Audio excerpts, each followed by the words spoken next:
Kia ora, good evening. I'm having my cocoa. I have cocoa every night now because it helps with my inflammation in my stomach from when I was tortured. So while I've been resting and causing trouble over on X with my codes, I have finished writing my animated movie, Dear Satan Cause. I've put all the finishing touches on it, and I thought I'd just share a bit of the storyline. I'm not going to go into too much detail, but I am trying to look for investors and actors and people that want to get involved in all of this. Obviously, I want to look for animators and programmers and sound engineers and all the kit and caboodle. If I go quiet, it's just I'm having a sip of my cocoa. So, yeah, I'm trying to entice people to want to get involved in Kiwi2 Productions and the Foundation and lend their voices and their talents to make movies and games and stuff. So I'm putting little samplers out there.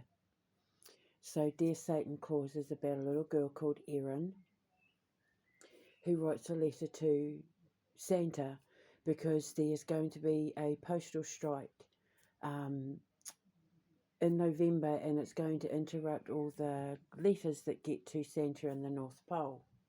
So they've been told, get your letters in before the end of Halloween if you want to get your letters out to Santa. So now Erin is she's a witch. She's a little witch. She's a little witch in training. She kind of knows she's a witch. She knows she's from a family of witches. That doesn't bother her, but she's very new to all of this.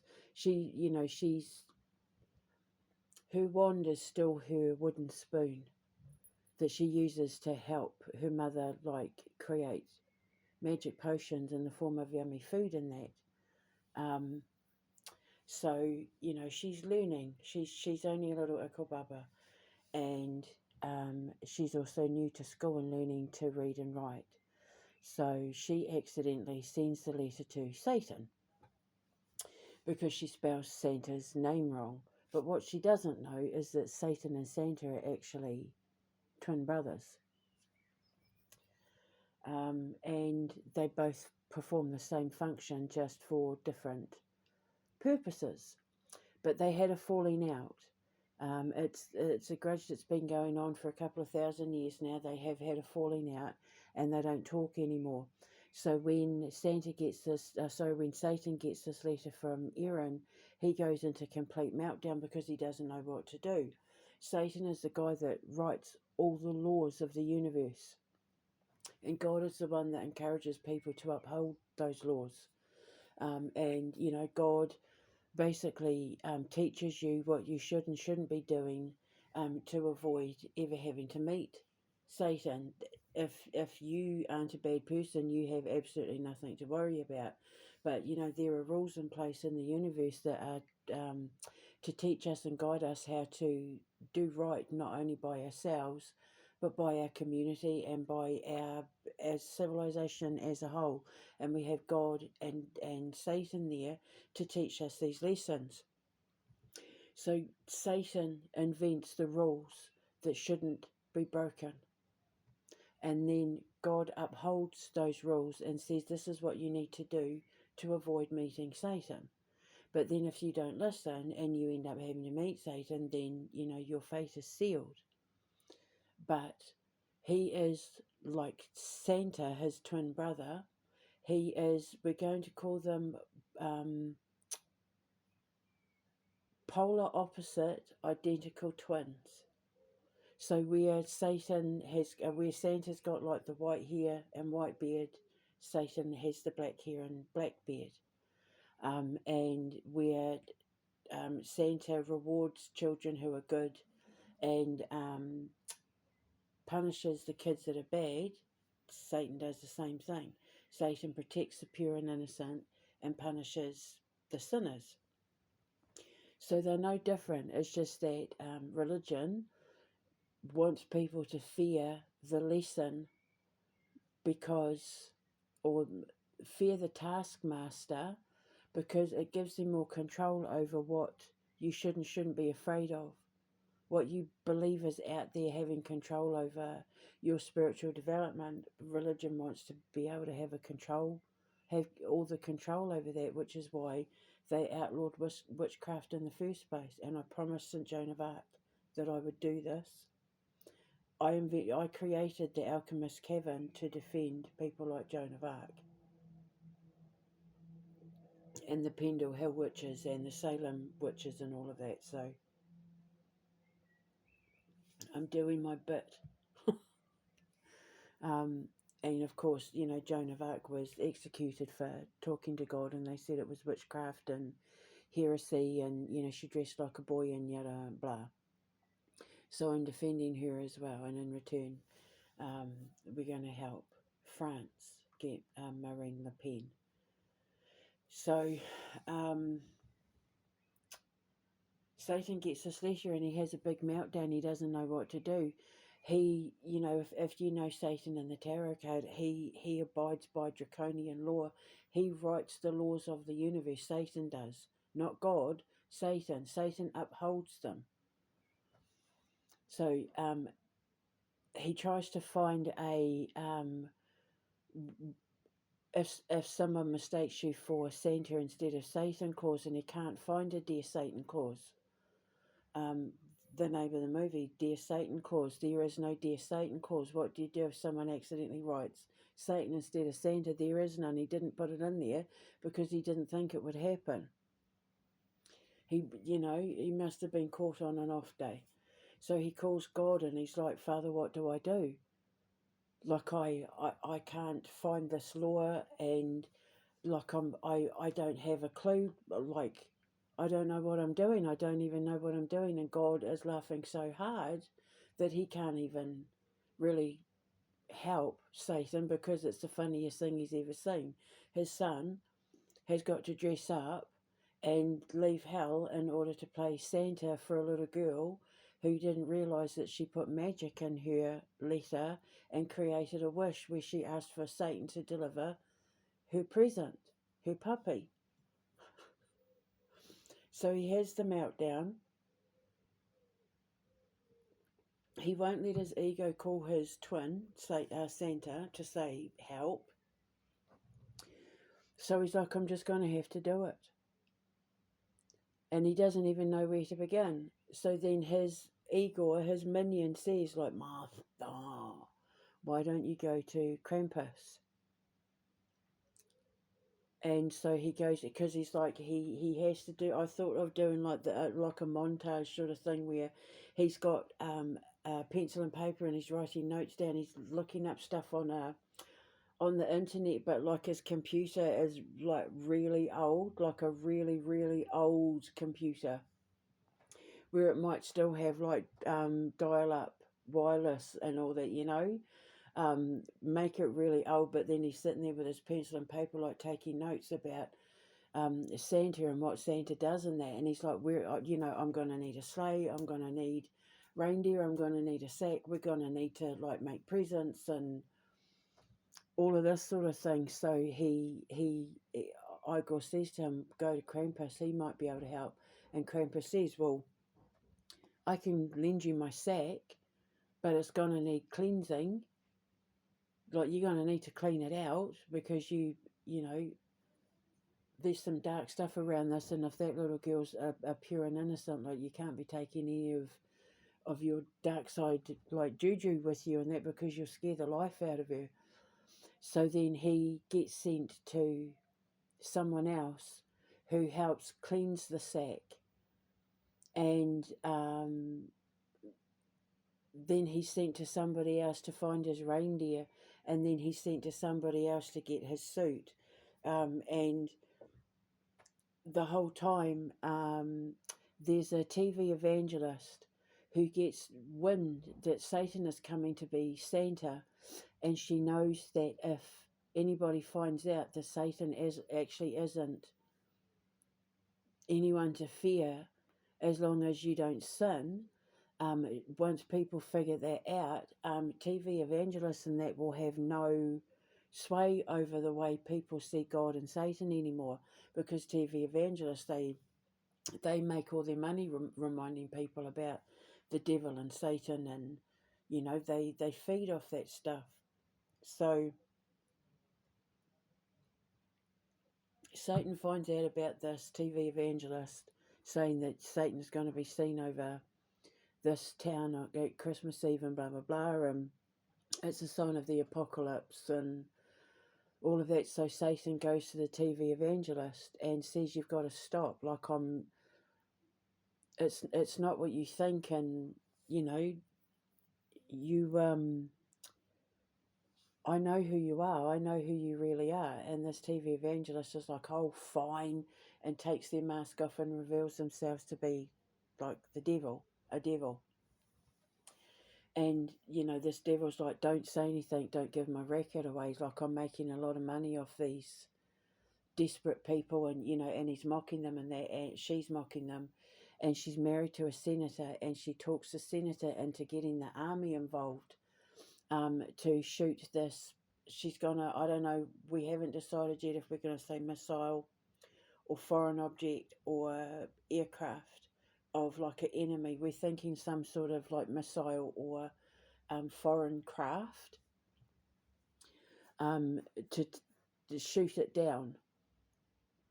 But Brehena Saithusa helps him. When he goes to Brehena Saithusa, she helps him escape all of that when the military start firing on Satan when he's in his little sleigh. So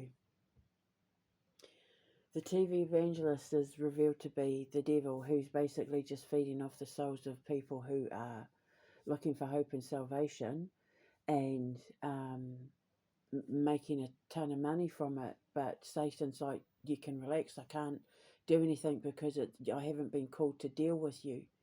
And everything relies on divine timing and perfect timing. And it's bothering him because he's around people in this evangelical church and that are doing sinful things, but there's nothing Satan can do about it because it's not his time to. They haven't done enough to tip the scales yet in order to call him in to collect him. Do you know what I mean? So he has to be around it, but it's like driving him insane. But this whole time, this whole quest he's going is teaching him to control his temper, to learn to speak better, to learn how to conduct himself better, and to master to master his virtues, because he just can't go bowling into Erin's house on Christmas Eve looking like Satan and hand her a demon dog. And that, what if he scares the crap out of her? He could traumatise this kid for the rest of her life, and God knows the consequences that could happen if the parents didn't believe her or anything like that. He couldn't have that on his conscience, because that's what Satan deals with. Not only does he deal with like sticking to the letter of the law and draconian law, like ancient laws that he wrote to keep every soul in the universe in balance and in check. Um, he's like, he's got to be around purity and innocence, and he's not used to being around purity and innocence. The pure and innocent don't even know that we're being protected by Satan, because religion and the church want you to think that, he's this hellfire and brimstone, but he's one of God's children. People need to remember that he has full access to heaven. The whole thing with Job came about because they basically had a bet. Satan said, "I reckon I can get your biggest believer to denounce you." And God's like, "I'll choose Job." And Satan's like, "What are the rules?" And he's like, "You can't take his life. You can put him through any trial you want, but it's not allowed to take his life." But then God can also go down into hell. There's stories in the Bible where God went down into hell. It's because they're a double duo. They're a double team. So it's like Satan takes over when God doesn't have the heart. God is the hippie. And, when a woman has to draw that masculine side of herself out to deal with something where she's required to have like insurmountable, almost supernatural strength to deal with it.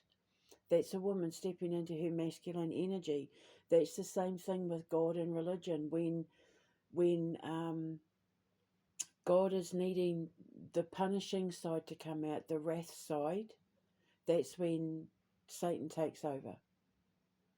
Satan carries that burden for God to keep God's light unburdened.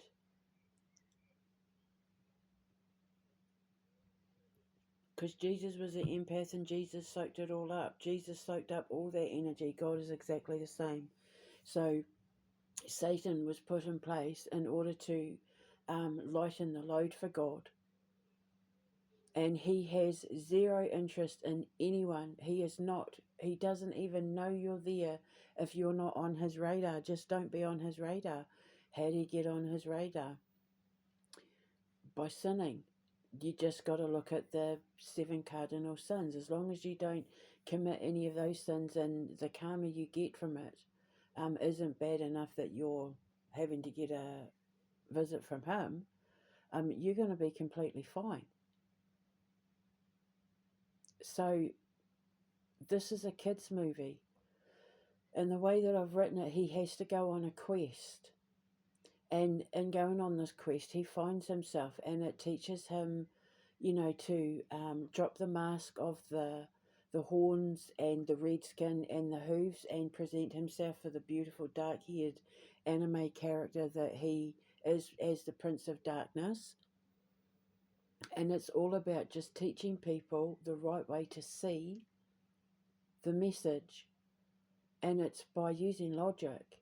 And it's the one thing that the church don't do when they're preaching the word of God, and the fear of the devil and Satan and all of that. When they're putting the fear of that into you, they don't teach you that the Bible's probably one of the most logical books you'll ever read. When you're reading the code, it makes everything make perfect sense, including quantum magnetics. I mean, God is the ultimate time jumper, isn't he? He's omnipresent. So, and Mary, the Virgin Mary, was the first one to do a bilocation. So, I've learned from the masters how to do all of that. But this is about teaching people the right way to see the choices and decisions they make, because the right decisions lead you down a better path, and the wrong decisions lead you to getting a knock on the door from Satan. And promise me, if he's coming to visit because he's collecting your soul, like he's about to with a lot of world leaders and letter club members at the moment, just watch, guys, because they're all about to start dropping like flies. You're just going to see death after death after death after death. They're all going to start dropping like flies, from like WHO members, World Economic Forum, NATO, like presidents, prime ministers, government leaders, billionaires, millionaires. You're just going to see them all starting to drop like flies. It's, yeah, so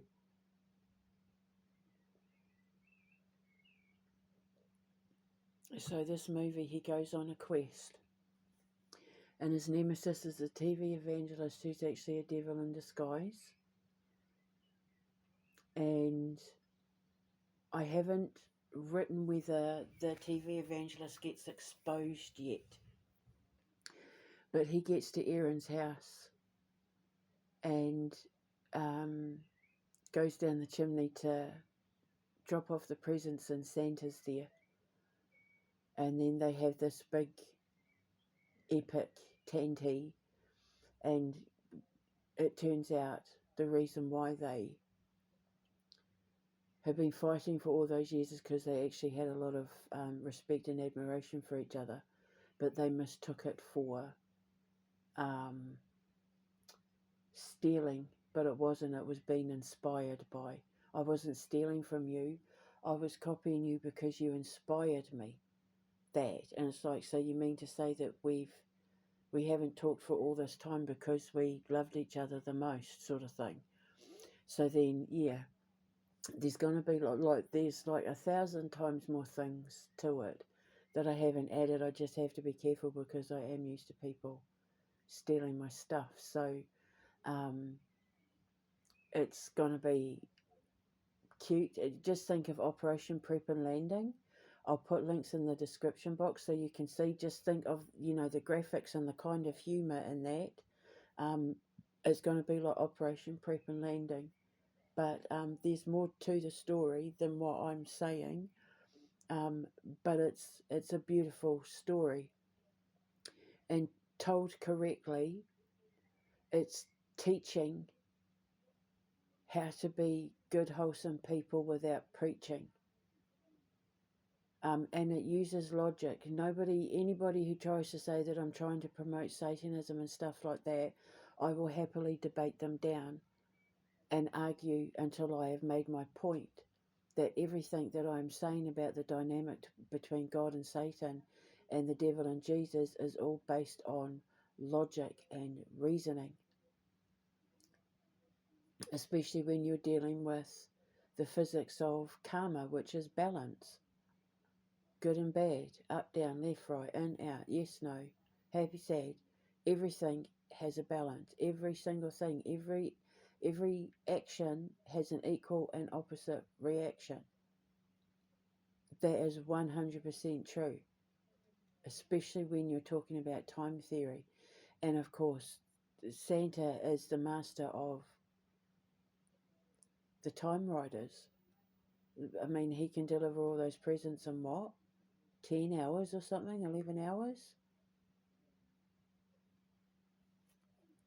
So, yeah, so Satan has to learn all of that. And the way that I've written it, like how he gets the things that he needs in order to, be Santa for this little girl is just so dreamy and adorable and lovely and funny and cute and sweet and imaginative and creative, and it's involving mythological gods and folklorish characters and pixies, and it's going to be awesome. So yeah, so I had to put it out there. I had to share. I don't know what accent to make Satan. I have decided that I'm going to leave it up to the voice actor. The voice actor needs to be somebody who can be, if you think the cross between Satan from South Park and Hades from Hercules. Hercules. Remember the Disney movie Hercules? How James Wood played Hades. He's kind of like a cross between that, but he looks like a Japanese anime character with like chiseled features and black hair and like beautiful piercing green eyes, and he's like his black wings when he expands them out when he's the Prince of Darkness, and that is so blinding. He's so beautiful to look at because obviously the devil and Satan and that they tempt you. They are the master tempters. They blind you with all the good yummy things in order to get you to sign that contract. Whereas God's a bit more humble. He likes to impress you with pretty flowers and bumblebees and blue skies and stuff, whereas the devil doesn't want you to see any of that. And Satan isn't used to it. Satan's used to hellfire and brimstone and blackness.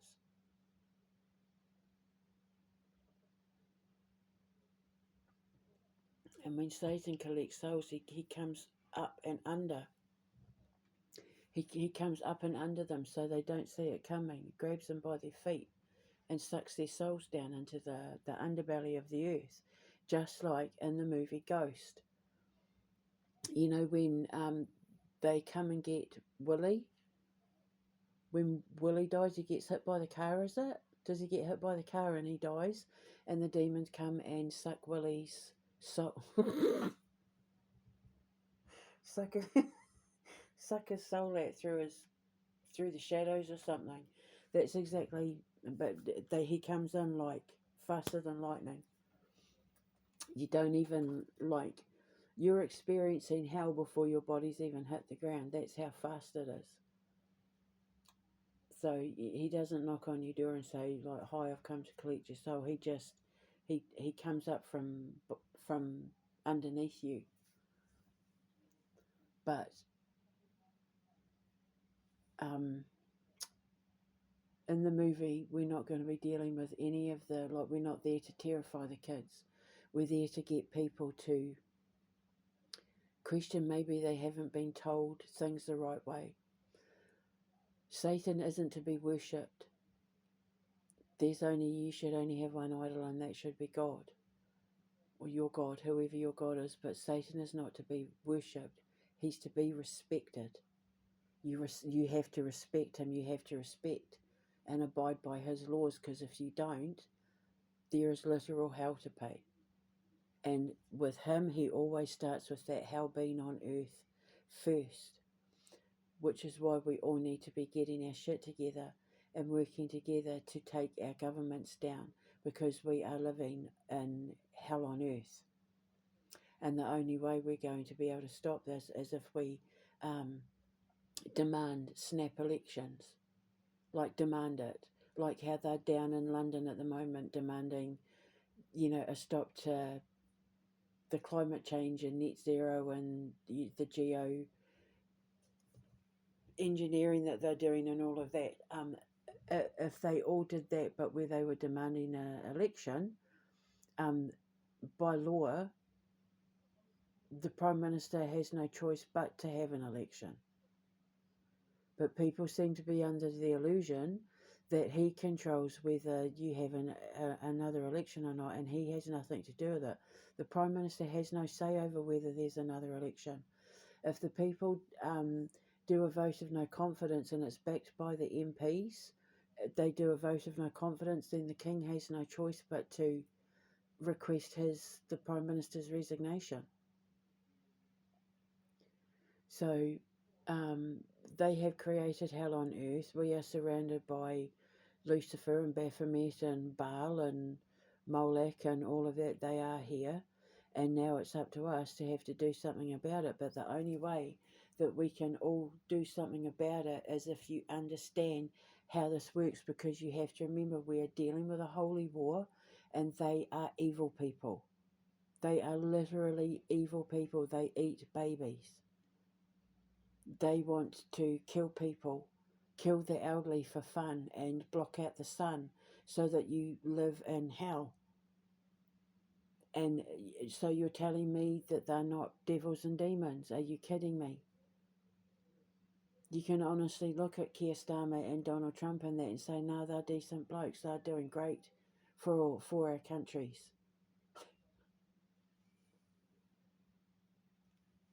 So you can always tell which countries are the honest ones, because they're the ones whose economies are growing and booming, like Burkina Faso, for example.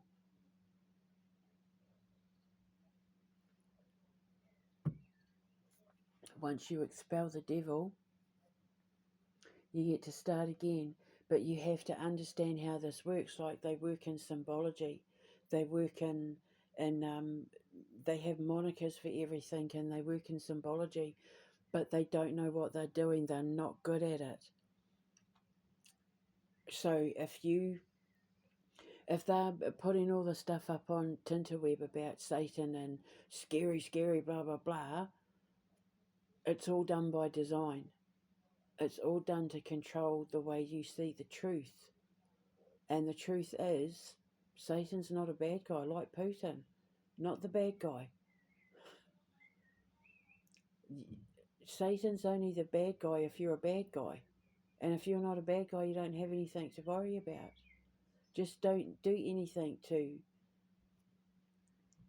get his attention, and you're going to be completely fine. And when you understand all of that, it completely changes the way you see yourself as a person, because then you realize, so I've been punishing myself this whole time. So that wasn't Satan that made me do that. That wasn't the devil that was me. It was just all because I was taught as a kid that this, and this. So that had nothing to do with it. So I'm not crazy, or so I wasn't possessed, or because Satan gets the blame for everything. Possessed by demons and poltergeists, and it's the work of the devil. It's the work of Satan. It's got nothing to do with any of it, and it's all in your head. And this is what I'm trying to teach people. So how do you teach this sort of stuff to children in a way where it's using science and logic and fact and reason, where it's not coming across as being preachy? So people who don't believe in God but believe in evolution and balance and the theory of relativity and all that sort of thing, the atomic frequency, anyone who believes in that, it will appeal to them too. I want to show him for who he really is. And he has just as much a role to play in the outcomes of the decisions and choices you make as just as much as what God and your ancestors do. You have to respect the dynamic between God and Satan. Otherwise you will never find true balance when you're trying to ascend. And so, I'm trying to write all this stuff in order to teach, but do it in a way that uses comedy and great music and all of that. And I know that I'm probably going to get backlash from religious people and TV evangelists and all that sort of thing. But like I said, I was a junior on the senior debating team at high school, and I will argue them down. I'll do it using mythology, folklore, theology, physics, philosophy, psychology. Like, I'll throw everything at them in order to get them to agree that Satan is all about teaching you the balance between right and wrong, good and evil, virtue and vice. Because anyone who argues otherwise doesn't truly understand God and his place in evolution. So that's what I'm trying to teach. So Dear Satan clause is going to be like Operation Prep and Landing, and I'm going to let the actor, I know there's an actor out there who's going to be able to be that flighty, hysterical, mean girls kind of teenage dramatic powerhouse of a theatrical performer, and then switch to being absolutely terrifying. He's going to be able to switch like that, because we're going to write in the movie a scene where you're going to see how he switches and why. Being as politically correct and not as scary as much as not terrifying as much as we possibly can. So, yeah, so teach, not preach.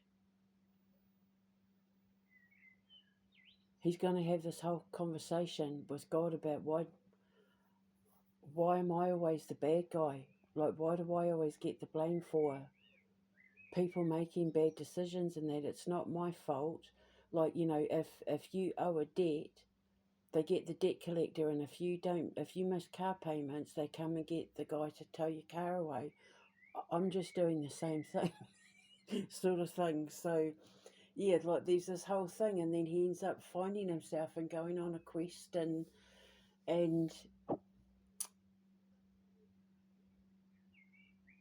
fine-tuning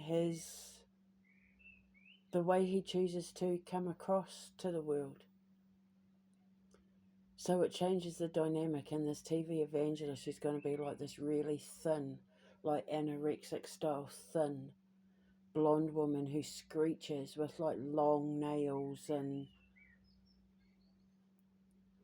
wears like white suits with like buttercup yellow blouses and stuff. Just, that kind of TV evangelist, always walking around with the Bible in her long-nailed hands and these pointy high-heeled shoes and her browbeaten husband, and